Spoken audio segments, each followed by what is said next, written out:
Ik gaf het al aan, we gaan nog even verder op de persconferentie van het College Financieel Toezicht, die zich vooral toespitst op de hoge kosten van de zorg op Curaçao.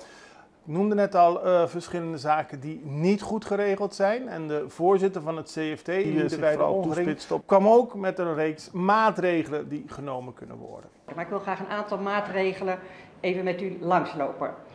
In de eerste plaats is natuurlijk het ziekenhuis, ook bekend van oudsher, een enorme kostenpost in de regelen. Even met u langslopen. Ik bedacht om daar mee om te gaan, maar dat loopt allemaal best wel lang en die oplossingen zouden eigenlijk echt geëffectueerd moeten gaan worden. En dat is in de begroting regelen. Even met u. Daarnaast is het denk ik heel erg belangrijk, en dat is ook aanbevolen in het landspakket, dat er een versterking van die eerste lijnzorg plaats gaat vinden. Ik noemde net ook al de veel te veel rechtstreekse druk op de tweede lijnzorg, waardoor die kosten hoger liggen. En die druk zou verlicht kunnen worden als je een betere eerste lijn, anderhalfslijn wordt ook over gesproken, hebt geregeld. En dan zou er ook een strengere regels kunnen zijn voor de doorverwijzing en een wijkgerichte aanpak kunnen worden geëffectueerd. En het CMC geeft zelf ook aan dat door versterking van die poortwachtersfunctie regels kunnen zijn spoedeisende hulp kan worden ontlast. En daardoor voorkom je dan dat mensen met eenvoudige klachten relatief dure zorg krijgen. Nou, verder is natuurlijk heel belangrijk dat die kosten voor geneesmiddelen verlaagd gaan worden. En dat zou kunnen door sneller over te stappen van dure merkgeneesmiddelen, die specialités die ik eerder noemde, naar goedkopere generieke opties. En ook herziening van het basispakket en herziening van de vaste vergoeding voor apotheken kan bijdragen aan verlaging van de kosten. U weet misschien ook wel, koopt ook wel wellicht eens een keer een doosje paracetamol. Hè, dat kost nu 2 gulden per doosje en dan betaalt u 1 gulden eigen bijdrage. En vervolgens wordt er 7 gulden ook aan receptregelvergoeding in rekening gebracht. Dus uiteindelijk kost dat doosje paracetamol de samenleving 9 gulden. En dat is natuurlijk wel allemaal heel kostbaar. De kosten voor laboratoriumdiensten, die kunnen ook afnemen door een effectieve tariefregulering en ook zorgen dat die overcapaciteit minder wordt daar. En die overcapaciteit die raakt eigenlijk ook aan een wat breder probleem. Je ziet ook dat regulering en ook zorg tegenwoordig ook nieuwe zelfstandige behandelcentra in het leven. Die overcapaciteit die raakt, wat daar eigenlijk het effect van is dat dat ook weer tot extra aanbod leidt. En in de gezondheidszorg is het echt heel vaak zo dat extra aanbod ook leidt tot extra vraag. En dat betekent dat er hogere kosten gaan ontstaan, terwijl de kosten voor het CMC niet dalen. Dus per saldo loopt de rekening op. En dat is natuurlijk niet wat gewenst is. Tot slot denk ik ook van belang dat meer wordt ingezet op het promoten van een gezonde levensstijl. En dat is in lijn ook met het advies van de CBCS om sneller strategische interventies te kunnen doen om de duurzaamheid van het zorgstelsel op langere termijn te kunnen garanderen. Op het promoten van een gezonde. Ik rond af. De kosten van de gezondheidszorg in Curaçao liggen heel hoog. Dat heb ik geïllustreerd denk ik aan deze plaatjes. Curaçao heeft echt de hoogste zorguitgaven in de regio. En er zijn heel veel rapporten verschenen en er zijn volop plannen uitgewerkt. Het is nu tijd dat er echt keuzes worden gemaakt en dat die plannen uitgevoerd gaan worden om die kosten beter te beheersen. En we weten dat de minister van GMN daarmee aan de slag is. Plannen uitgewerkt op de Rotterdams.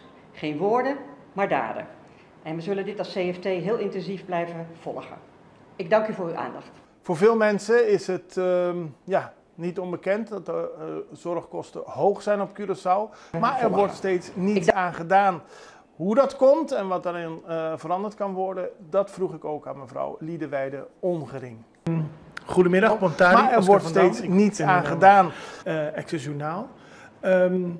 Waarin veranderd kan worden. De problemen van de hoge kosten in de gezondheidszorg Mevrouw beter Liedewijde uitgewerkt dan we in de afgelopen jaren gezien hebben. We zien de problemen en we weten dat er oplossingen moeten komen. Maar tegelijkertijd, meneer Grades zei jaren geleden in grote lijnen hetzelfde. Curaçao besteedt veel te veel aan de gezondheidsproblemen. En nou, ten eerste wil ik u vragen. U zei net al, de minister van Gezondheidszorg moet daden tonen in plaats van woorden. U kunt alleen maar een beroep daarop doen. Maar wat denkt u, waarom is dat in de afgelopen jaren nog niet gebeurd? Ik bedoel, dat voorbeeld van die paracetamol zei meneer Grades ook en er wordt niks aan gedaan. Ja, heldere vragen, dat vragen wij ons in alle eerlijkheid ook wel eens af. Maar ik denk dat het antwoord ook wel vrij voor de hand ligt. Wat voor hervorming je ook doorvoert in de gezondheidszorg, er zullen altijd partijen nadeel van hebben. En waar het om gaat, is dat de minister dan ook zorgt dat er begrip ontstaat voor de noodzaak van die maatregel, dat goed weet uit te leggen en daarmee ook het draagvlak bij de bredere bevolking daarvoor weet te creëren. En dat, daar is denk ik nu wel echt het moment voor om dat daadwerkelijk te gaan doen. En in die zin heeft u zeg maar argumenten gegeven voor de minister om veranderingen door te voeren? Absoluut, en de minister is zich ook zeer bewust van natuurlijk al die rapporten die er zijn en gaan doen. Het niet zo nu nog nodig is om allerlei nieuwe studies weer te verrichten, want het is wel duidelijk in welke richting het moet. Even heel grofweg van de tweede lijn, van natuurlijk al die eerste lijn, meer naar preventie. Je moet die geneesmiddelen goedkoper zien te krijgen, je moet die laboratoriumdiensten weten af te bouwen in omvang en je moet goed kijken naar die kosten van het CMC. En nou, ik heb ook het beeld gegeven dat de minister wil daar echt ook serieus werk van maken, maar we zullen hem daar ook serieus in volgen.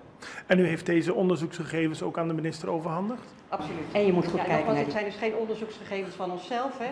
Het is wat wij op basis van allerlei studies bij elkaar daar ook serieus in volgen. En vanochtend heb ik ook in de Raad van Ministers dit op deze manier gepresenteerd.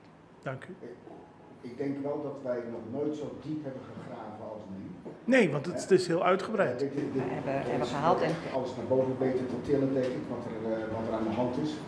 En men merkt ook in de ministerraad dat men heel geïnteresseerd naar de presentatie zat te kijken. En ik geloof ook dat het besef dat wat er kosten aan de zorg zoveel andere dingen in de ministerraad dat men en tot zulke hoge lasten leiden, dat besef nu meer aanwezig is dan in het verleden. En na de voorzitter zag u ook Hans Hogevorst, voormalig minister van Volksgezondheid in Nederland en lid namens Nederland van het CFT.